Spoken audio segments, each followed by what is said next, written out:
What's up, guys? We're here at AMC Town Square with Chasing Cinema. Mr. James Hsu.com, and we are here for Marvel Sony's Spider-Man Homecoming one of the spoilers most review. Anticipated movies of the year. If you haven't seen his original, though, if you've not seen the movie and you don't want to hear any spoilers, make sure to watch that review. Me and Mr. Josh Bell talk about it. This one's going to be spoiler start to finish, so if you've not seen it, or unless you don't care about spoilers, then I'd advise you pausing this video.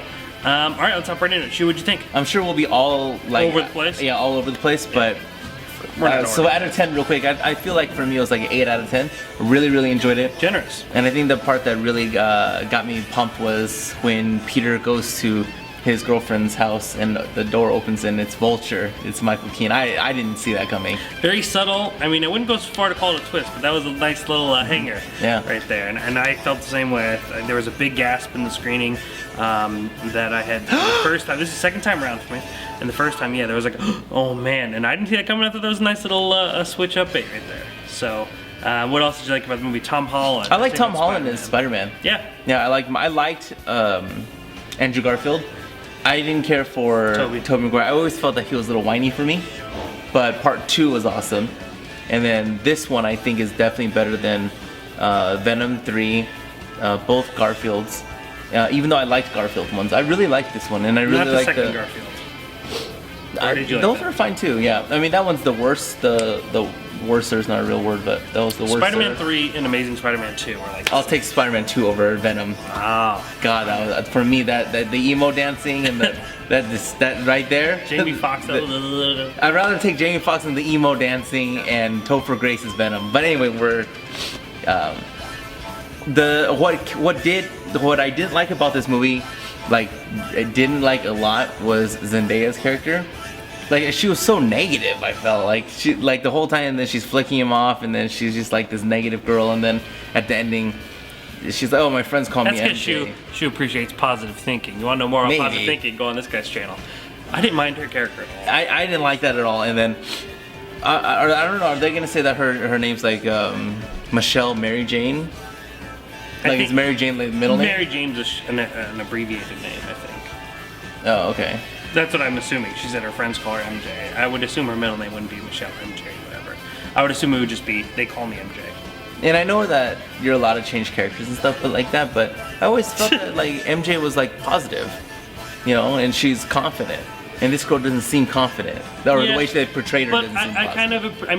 I believe the non-confident girl would be more believable to me in this teenage universe, if we're really going to go for that high school universe thing. You know, we already kind of had the confident girls, and, you know, I mean, I think that to me it just felt a little bit more, you know, I mean, like, to me, I didn't mind it. I don't care either way if they would have brought back, like, a Mary Jane, you know, from the comics, like, look-alike, or Zendaya. To me, like, none of that matters to me. Like, I feel like as long as her character's done justice and they develop their relationships fine, that's all I care about. And to me, I thought it was kind of cool switching it up, because everything else has been so repetitive that this is a character that I could actually kind of switch up and not really have much consequence with. Best part of the movie, though, Vulture.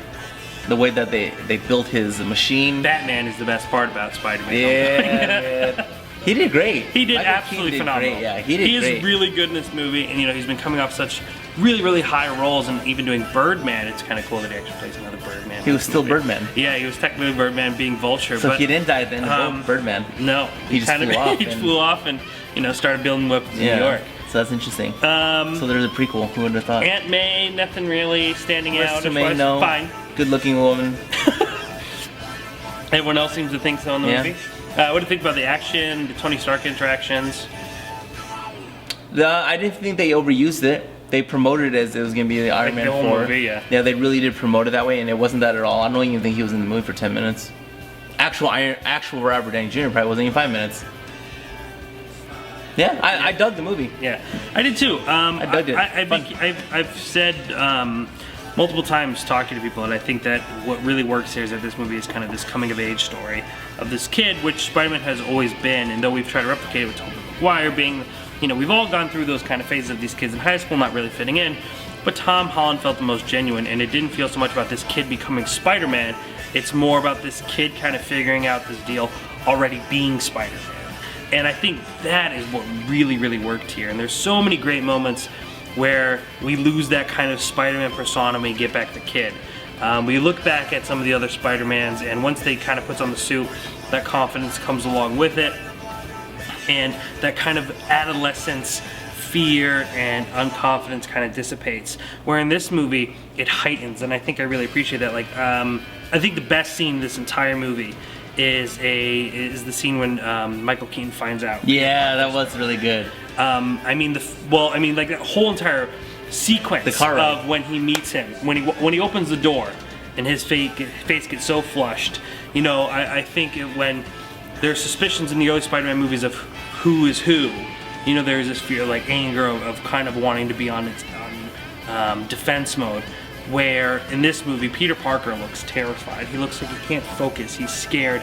He's scared for his life. He's not only worried about the fact that this is his girlfriend or date's father. There's this such worry and that feeling of being nauseous to the point of like having that much anxiety was so well like brought out by Tom Holland. And I applaud him. I thought his performance was equally as good. And then as the kind of chorus goes on and we find Michael Keaton being the snarky one that he is, kind of putting all of this together, they have this moment where you could just tell that they connect, and when he actually pulls out the gun and kind of threatens him, it's a really, really great moment. The other part I think that really kind of proves the point this is about this kid kind of figuring out who he is. It's the part where literally the world crumbles on Peter Parker's shoulders. You know, we're told that he can't handle this and this is all too much, and he's obviously struggling to kind of keep all this afloat. And when Vulture collapses the building on him, literally the world on Peter Parker, not Spider-Man's shoulders, because he takes off the mask. He is this boy who's crying, you know, like just asking and begging for help, and he has to kind of figure out himself that this is Peter Parker and he has to get himself out of it, and he literally starts talking to himself as Spider-Man, as another character, and he kind of embraces that person that he wants to be, and he kind of, you know, literally holds the world. And I think that was a really, really powerful moment. Really, to me, is the epitome of what Spider-Man should be. And I think for anyone who's a Spider-Man fan or anyone who's a superhero fan can really appreciate that, because most of these movies follow this format where they're this way before, they're this way after. And unlike we're going from A to B, we're already like I said, we're already Spider-Man when we get started, and now we're seeing him kind of really having the challenges of taking on this role, and if he could really live up to that suit, and he does. And I think like that to me really made this movie special. You know what else I really liked was they didn't kill Vulture. Yeah. You know, all these other MCU characters, the bad people, even if I wanted to like them, can't, they're dead. And to be honest, that's kind of another thing that goes even to the point of Spider-Man not being a good superhero and him kind of learning, is that every mission he takes on, he fails. Right? The very first one, he gets dropped in the ocean, Iron Man comes to save her. Second one being the ship, Iron Man comes to the rescue. And the third one, he doesn't stop Vulture. He doesn't do anything. I mean, he literally runs out of what he needs to stop Vulture, and just so happens to be like something works out for him in the end. And to me, like that, even those small noticing where it seems like, oh, okay, Spider-Man, he's clumsy, he's that character who just, you know, always kind of needs that help. I mean, there's so many steps where you can see that he's such an amateur and he's not good at this. I mean, the scene where he needs his friend's help, and then even at the end when he's literally so defenseless and just a kid trying to stop this man from being blown up, I think really proves a point that this is a character who can't take on these missions just yet, but he's getting there. And I love that coming of age about a superhero, about this kid who so happens to be Spider-Man. And you know, I don't think it was super apparent the first time around. Even though I noticed these things the second time around, it really was just like, wow, this movie is really about this kid just trying to figure it all out. I liked it. Yeah, I did too. We recommend you watch it, but don't take our word for it. Just watch it yourself. There's little other things peppered throughout this movie.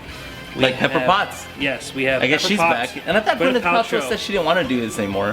Who cares? But I guess when you throw a check. Yeah, blank check. Oh my. So we have, we have that. We have Iron Man. We have I wonder if Happy. we can get Natalie Portman back. Oh, I don't know. Maybe we'll see. Who else? So we have a tease for Donald Glover. Oh yeah, they talked about Miles Morales. That's Prowler. No, he said Glover. that. Yeah, Glover He's said, going to be is Prowler in this movie. But he said his. I have a nephew, and that's Miles Morales. His nephew will be Miles. Yeah. So we have that nod. We have him actually being the Prowler. Yeah. And then we have the Shocker that were kind of teased at the beginning, and then ends up being someone else who kind of takes that role, which we don't know what happens to. And then we have Scorpion, who might not like same thing with Prowler. I don't think a lot of people caught that. You wouldn't have noticed unless you are like a really big fan, know the name, or actually see the Prowler at the very bottom when he's actually doing the face recognitions, when he's like going back to the video. And then the Scorpion has a big tattoo of a scorpion, so that was kind of a giveaway. And then he's at the end credit scene being such importance. So, end credits wise, like, you know, I think Marvel's been now on the point where they just want to be a little funny rather than actually being like, oh, this is what's coming next.